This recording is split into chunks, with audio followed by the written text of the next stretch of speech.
Buenos días a todos los alumnos del Máster de la Abogacía de la Universidad de Alicante.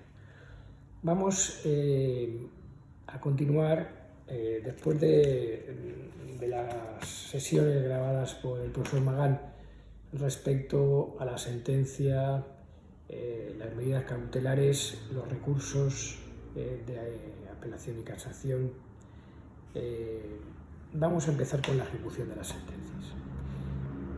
Con carácter previo, les quiero hacer alguna puntualización desde el punto de vista técnico, jurídico, profesional del ejercicio libre, si ustedes ocupan la posición fundamentalmente de letrado de la defensa del administrado. Respecto a las cuestiones tratadas en las dos últimas sesiones por el profesor Magán. Con respecto a la sentencia, indicarles que, de conformidad con la legislación procesal civil, con el enjuiciamiento civil, ustedes, una vez que les notifiquen la sentencia, tienen 2 días o 5 días, en caso de complemento, para pedir la aclaración y complemento de la sentencia en aquellos puntos que ustedes estimen que tienen cierta oscuridad o que necesitan una determinación más precisa, jurídica, al objeto de articular su apelación en el caso de que estimaran conveniente la misma. Se dice, bueno, se puede entender que este escrito de aclaración lo pueden utilizar los profesionales para suspender el plazo para preparar y formalizar el recurso de apelación y tener más tiempo, y que hay una cierta prisa por el juzgado o sala para resolver las aclaraciones para que ese plazo, ese tiempo no se dilate.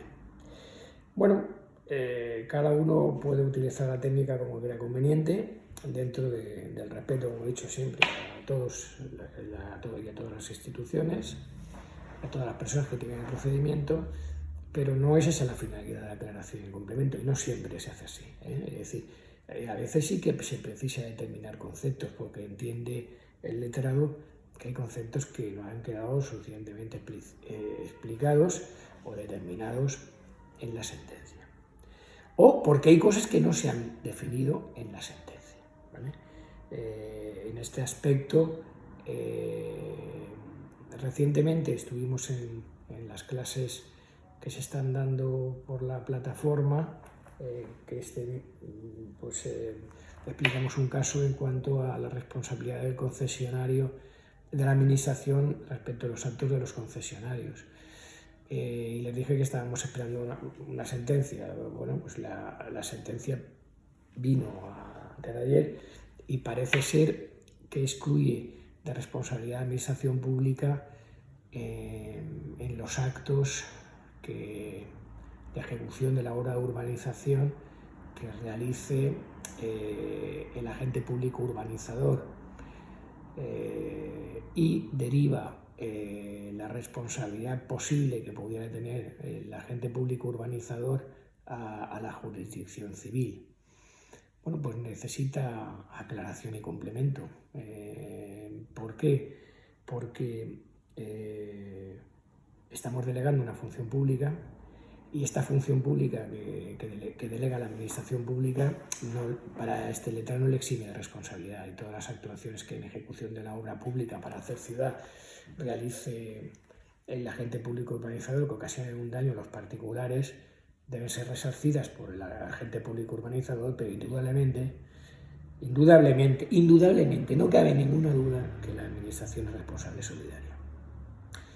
Pero es que no cabe ninguna duda, esa discusión que necesitaría ser aclarada por la jurisdicción contenciosa, y no se puede admitir, es que te obliga prácticamente, teniendo el tema solucionado, porque se soluciona a través de un acuerdo que ya les comenté, acuerdo que fue homologado judicialmente, pero que fue recurrido por la administración pública, el ayuntamiento, por no haber firmado ese acuerdo.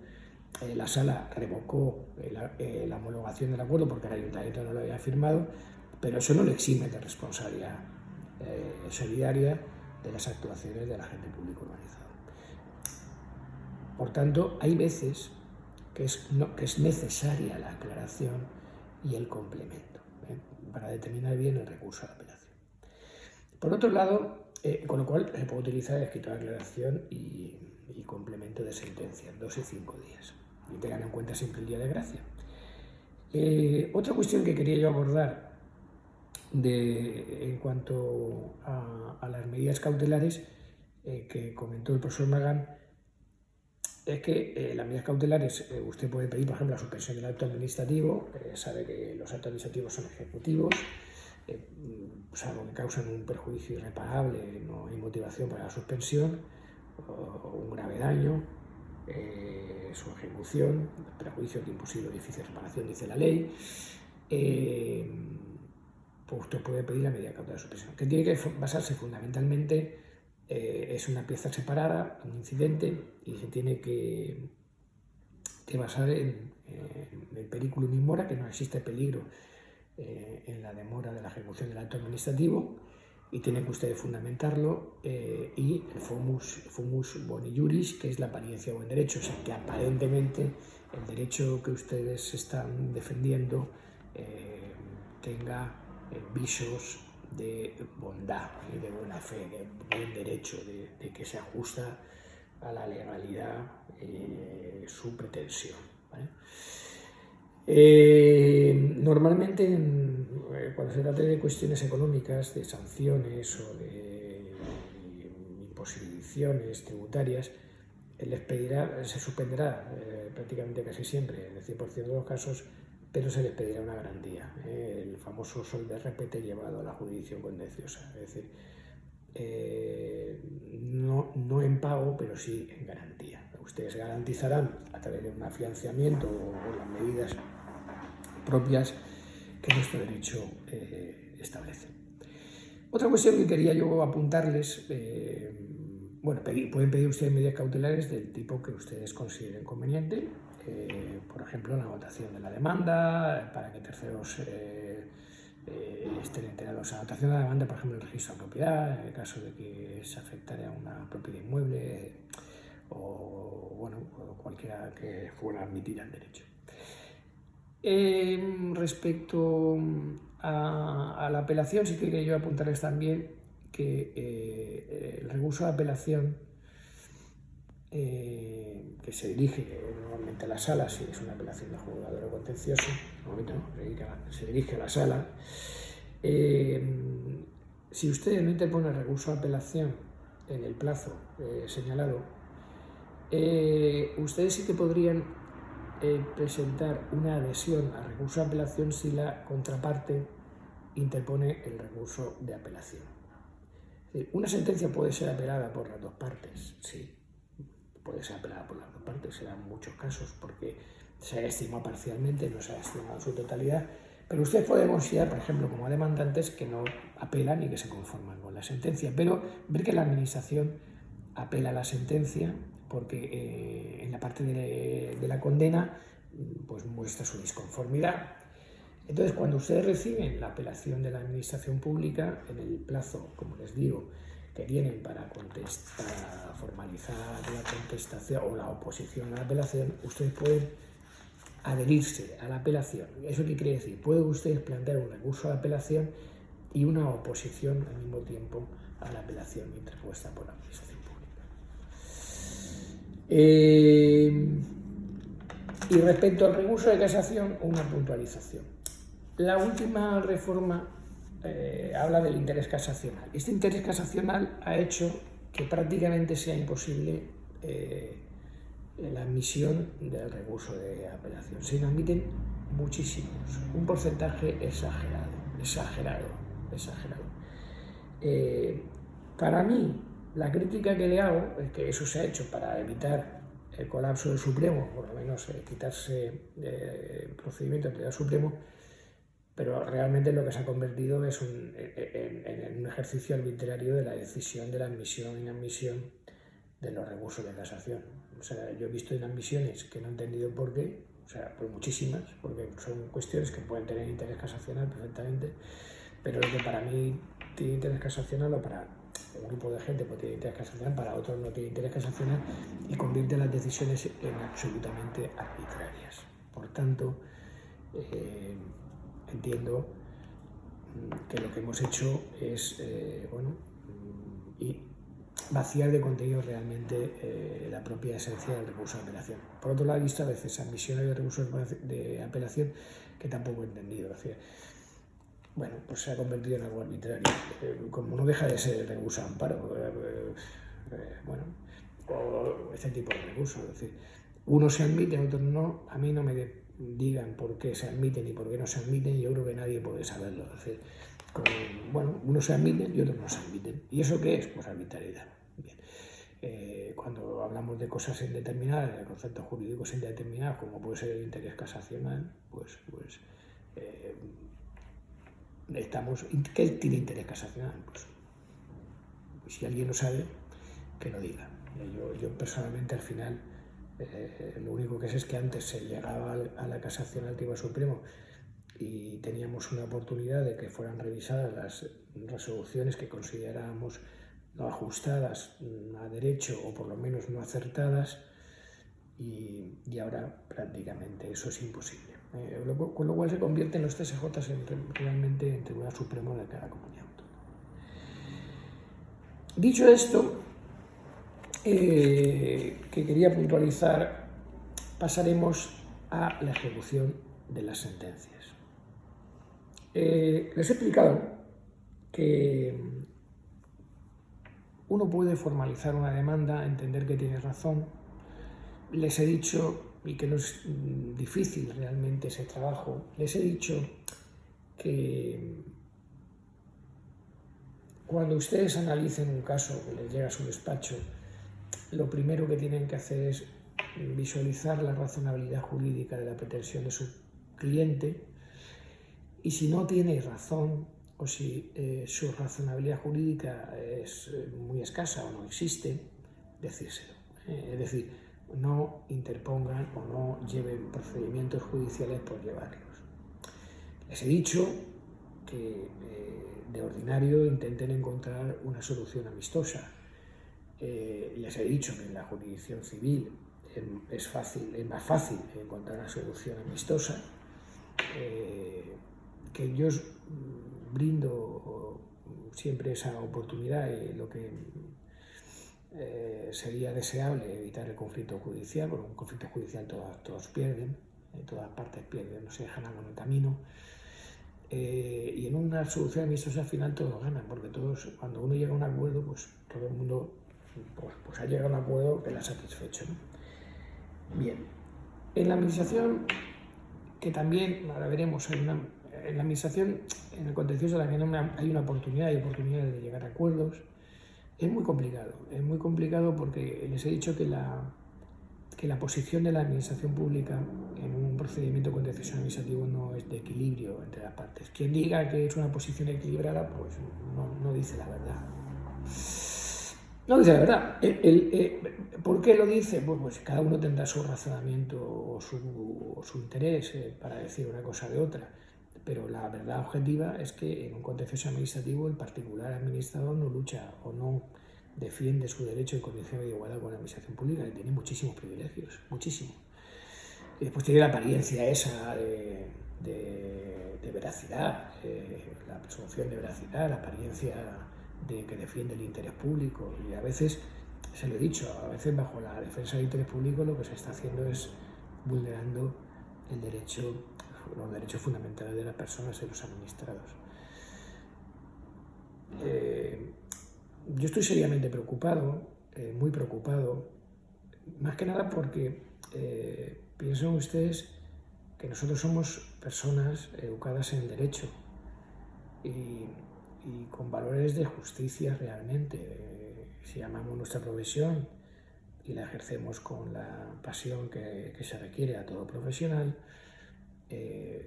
siempre pensaremos que en un Estado de Derecho en el que intervienen los juristas, el jurista tiene que pensar que prevalezca siempre la ley y el derecho en la sociedad.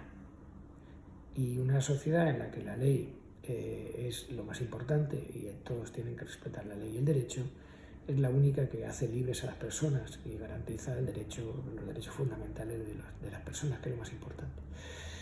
Muchas veces nos encontramos con que hay personas que se llenan de palabras en defensa de los derechos fundamentales, pero realmente lo que atacan son los derechos fundamentales.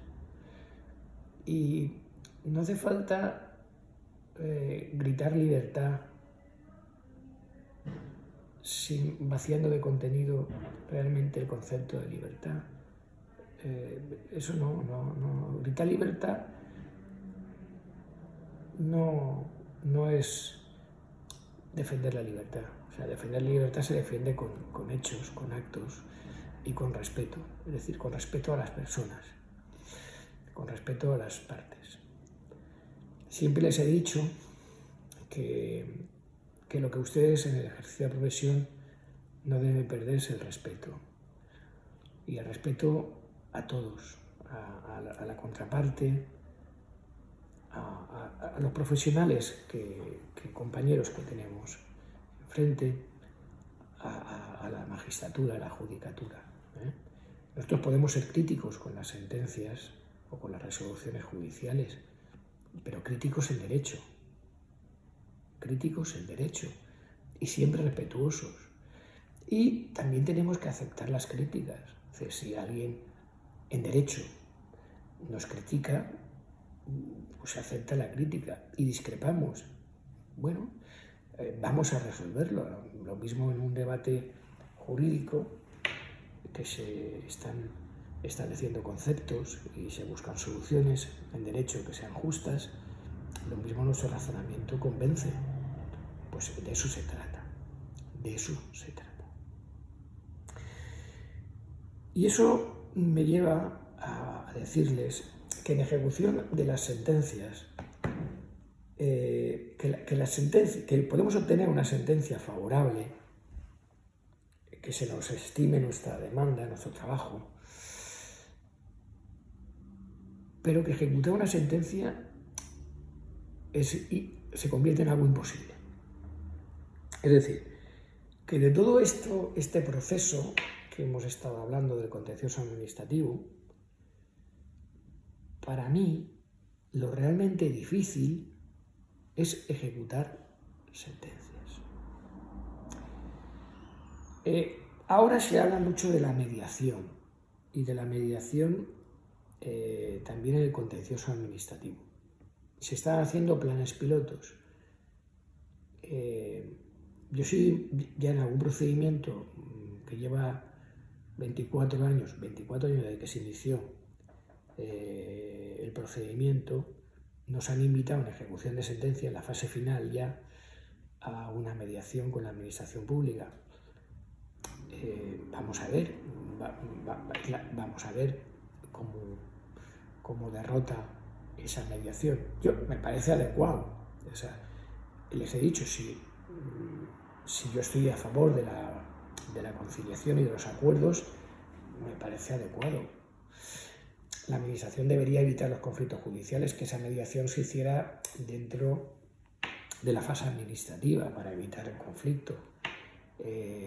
Pero tengo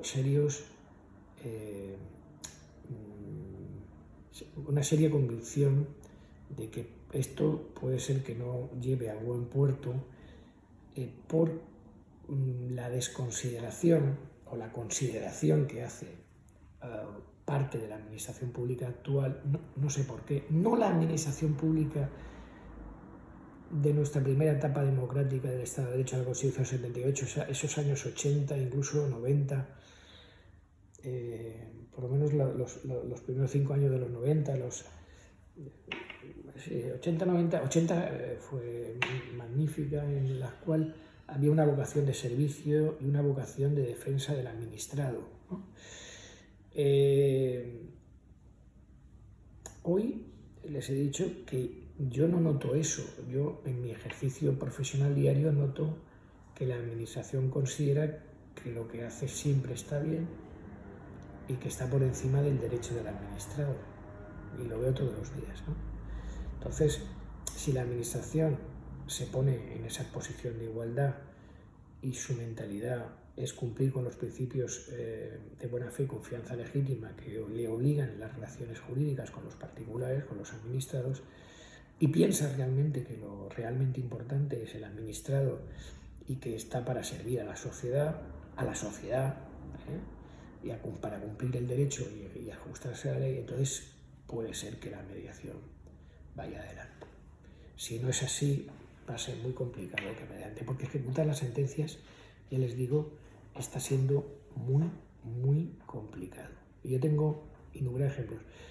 Casi todas las sentencias que obligan a la administración a hacer algo cuestan mucho de cumplir.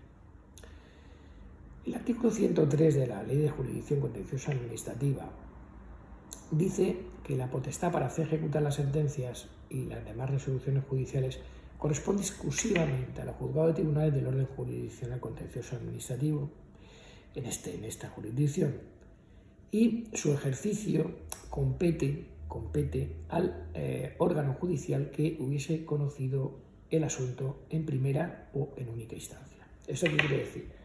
Si nosotros tenemos un tema en el juzgado de lo contencioso administrativo que después se apela en la sala, aunque la sentencia primera no sea estimatoria, la del juzgado, y en la apelación ustedes obtengan una sentencia estimatoria de la sala, no va a ejecutar la sala que ha dictado la sentencia estimatoria. Esa sentencia estimatoria la ejecutará el juzgado. O sea, yo creo que se entiende. Lo mismo en la sala. Si la primera instancia va a ser un tema de competencia de la sala, una materia de competencia de la sala, y fuéramos a casación y la sentencia en casación es la que revoca la sentencia de la sala, ejecutaría la sala y no el Tribunal Supremo. Todas las partes están obligadas a cumplir las sentencias. Y a cumplir las sentencias en los propios términos de las mismas, en la forma y términos que en estas se consignen, dice el artículo 103.2. Todas las personas, todas las entidades públicas y privadas, todos están obligados a prestar la colaboración que requieran jueces y tribunales de lo contencioso administrativo para la debida y completa ejecución de lo que resuelve la sentencia. Insisto, a pesar de la claridad de los conceptos que dice el artículo 103, ojo, es muy difícil. Dice el artículo 103.4, serán nulos de pleno derecho los actos y disposiciones contrarios a los pronunciamientos de las sentencias que se dicten con la finalidad de eludir su cumplimiento. Bueno, voy a ponerles un ejemplo.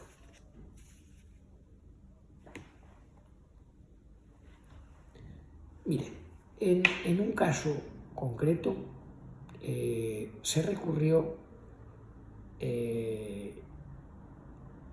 la ordenación que hizo un municipio de un sector urbanístico, de un ámbito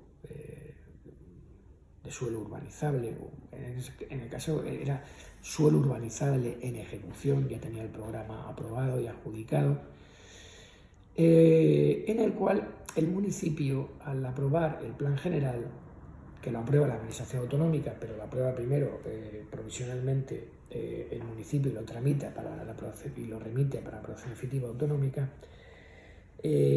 modificó la ordenación, sobre todo la ordenación pormenorizada, de forma que al final lo que aprobó resultaba que las obras de urbanización tenían un coste superior al beneficio que podía obtener el propietario del suelo de la venta de los aprovechamientos urbanísticos. En otras palabras, que yo, propietario del suelo, tenía que hacer una inversión en obra de urbanización mucho mayor al dinero que podría obtener vendiendo el aprovechamiento urbanístico puesto en el consumidor final. Es decir, el precio en metro cuadrado se descompensaba. Tenía más gastos que posibles beneficios. Este desequilibrio es contrario al principio de distribución, que es sacrosanto en el derecho urbanístico español, de justa distribución de beneficios y cargas. Y a nadie le podemos obligar a que se ruine. Eso se motiva porque la administración pública tiende a tirar con pólvora de rey, es decir, dispara con pólvora ajena. Entonces, en una época determinada, pues se consideraba que había que hacer grandes infraestructuras y se las cargaba a los sectores. Pero tú puedes cargar a los sectores de grandes obras de urbanización que son para servicio público, que son para la comunidad, pero claro, ese coste tendrás que compensarlo con aprovechamiento. Es decir, lo lógico es que equilibremos beneficios y cargas y que el propietario tenga un beneficio. Si eso no es así, pues hace otra cosa, expropia, o sea, que la administración pública expropia, urbanice y ponga a la venta, pero costee él la urbanización y pague a los propietarios el justiprecio de su suelo, ¿vale? Entonces, todo fenomenal, pero si tú dejas esto en manos del administrado, del propietario, en el sentido de que tiene la obligación de costear las obras de urbanización, tendrás que darle un beneficio, es decir,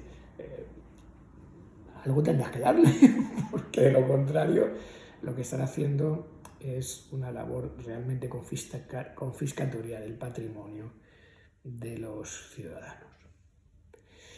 Bien, esto se lleva, había una agrupación interurbanística, que eran los propietarios asociados en una entidad, con personalidad jurídica urbanística propia, y finalmente la sala del contencioso, porque es un tema de planeamiento, con lo cual es competencia de la sala, y además con todo un acto de la Administración Autonómica, que es la aprobación efectiva del Plan General, publicado en los diarios correspondientes del ámbito territorial de la Comunidad Autónoma y de la Corporación Local, provincial, que es el Boletín Oficial Provincial también,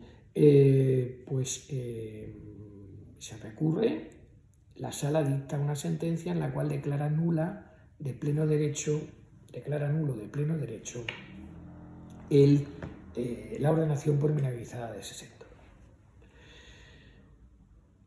Bien, ¿qué hace el municipio? Bueno, el municipio de momento no hace nada y al final termina ejecutando la sentencia con una aprobación de una modificación puntual del plan general en el cual dejaba vacío de ordenación el sector y difería la ordenación y su ejecución. Estábamos hablando de un suelo urbanizable en ejecución que ya estaba adjudicado el programa, y difería la ejecución de la urbanización a un tiempo indeterminado. Era la época de la crisis del 2007-2008, cuando acabara la crisis o cuando considerara conveniente el municipio. Con lo cual dejaba el derecho de los ciudadanos o de los administrados, los propietarios, en un limbo jurídico. Como he dicho, se declara nula, se había declarado nula la ordenación pormenorizada. La ordenación pormenorizada, saben ustedes que es la fijación de detalle de los equipamientos, de los viarios, de las parcelas donde se materializa el aprovechamiento, del grado de urbanización que tienen que tener, del grado de aprovechamiento, de la fijación de los aprovechamientos, de las alturas, etcétera, etcétera. Que es donde al final es el dinero, de lo que cuesta urbanizar, de lo que cuesta poner el sector con todos los servicios urbanísticos a disposición de su viabilidad como ciudad. Los propietarios presentan un incidente de ejecución en sala y le indican a la sala que el acuerdo del ayuntamiento, modificando puntualmente el plan, dejando vacío de ordenación ese planeamiento, no es ejecutar la sentencia bien. No es ejecutar la sentencia bien. Entonces, la sala termina aceptando la alegación de los propietarios y anula el acuerdo de modificación, porque serán nulos de pleno derecho los actos y disposiciones contrarios a los pronunciamientos de la sentencia que se dicten con la finalidad de eludir su cumplimiento. Eso es un concepto doctrinal que la Jurisprudencia Suprema ha denominado la desobediencia indisimulada. es decir, o la obediencia indisimulada, es decir, no, es la desobediencia indisimulada, es decir, que desobedecen y no disimulan realmente. Y no disimulan realmente. Vale. Los efectos de Nuria son stun desde siempre, es decir, nunca han tenido entrada en vigor. Bien, este auto primero fue recurrido por parte del ayuntamiento ante la sala y la sala volvió a desestimar el recurso del ayuntamiento, volvió a darle la orden de que en 2 meses debería ejecutar la ordenación pormenorizada del sector. El ayuntamiento recurrió en casación al Tribunal Supremo cuando no estaba la reforma aún todavía del interés casacional, y el Supremo terminó fallando porque en ese ínterin también se anula el plan general completo. Aquí se había anulado un sector en la ordenación pormenorizada y el ayuntamiento decía que no se podía ejecutar ese plan, es decir, mal desobediencia indisimulada. Y el Supremo llega a decir que no, que a pesar de todo los propietarios tienen derecho a que su urbanización se ejecute y a tener una ordenación pormenorizada del ámbito donde se encuentra ubicado su suelo. Bien. Hoy, después de 3-4 años, 4 años por lo menos de la última sentencia del Supremo, aún siguen enredados los propietarios con el ayuntamiento y el ayuntamiento no hace absolutamente nada. ¿Qué va a pasar? No lo sé. Este tema empezó con un primer incidente a través de un programa que se presentó en el ayuntamiento, en el año 2000. Han pasado 20 años. Solo tiene que ordenar pormenorizadamente, la obligación la tiene el ayuntamiento. El ayuntamiento le imputa la obligación a los administrados, a los propietarios, pero el ayuntamiento no hace absolutamente nada, en positivo. Entonces, la administración pública, ¿qué va a pasar? Yo supongo que al final se acabará urbanizando y se acabará dando una ordenación, sobre todo dando una ordenación a los propietarios que tienen derecho. En ese ínterin de 20 años, imaginen lo que ha pasado. Hay fallecimiento de por medio de algún propietario, cambios estructurales en la propia propiedad, transmisiones, etcétera. Cambios de corporación, han pasado varias corporaciones, imagínense el desastre. Bien, este artículo 103 termina diciendo que el órgano jurisdiccional competente para ejecutar la sentencia declarará a instancia de parte la nulidad de los actos y disposiciones que hemos dicho que se vienen referidos en el artículo 103.4, el ejemplo que les he puesto, y siempre por los trámites previstos en el artículo 109.2 y 3, salvo que careciese de competencia para ello conforme a lo dispuesto en esta ley. ¿Qué dice el 109? Y con esto vamos a acabar este primer bloque de ejecución.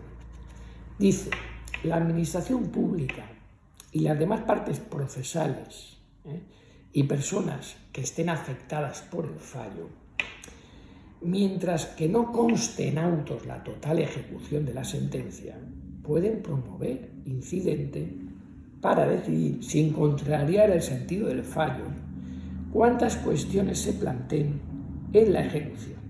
Es decir, en este caso que les he contado, puede otra vez la propiedad insistir en la ejecución.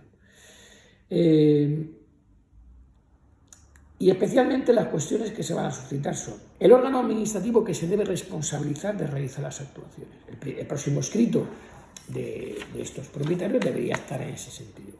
Plazo máximo para su cumplimiento. No puede estar sin edie en mano de la administración. No puede estar sin edie. Medios que han de ponerse a disposición y procedimiento a seguir. ¿Vale? Este escrito que plantea esta cuestión incidental, el secretario, el LAJ, el letrado de la Administración Judicial, le dará traslado a las partes para que en el plazo común que no debe ser de 20 días, aleguen lo que estime conveniente.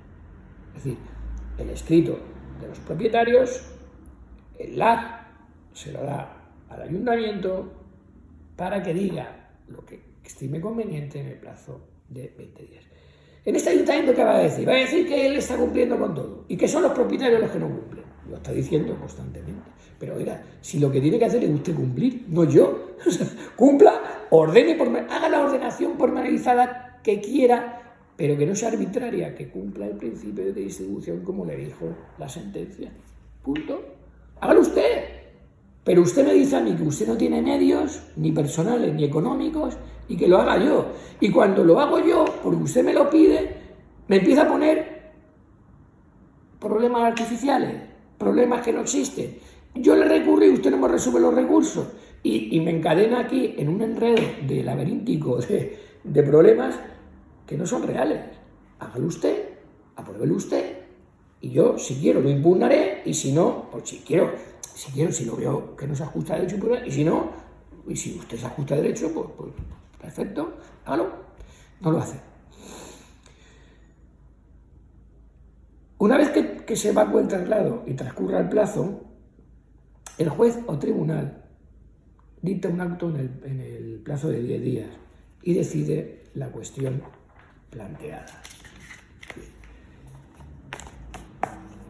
Así se empieza la ejecución, ¿vale? En la próxima sesión vamos a determinar exactamente qué es lo que pasa en la ejecución. Como siempre, tanto el profesor Magán como yo estamos siempre a su disposición. Cualquier duda o consulta a través de las tutorías, estamos absolutamente abiertos y ya les digo, nuestra máxima ilusión es poderles a ustedes transmitir los máximos conocimientos posibles para que puedan ejercer la profesión con alegría, además con la necesaria pasión. Eso espero, y espero que en esta profesión cumplan sus objetivos. Muchas gracias. Hasta pronto.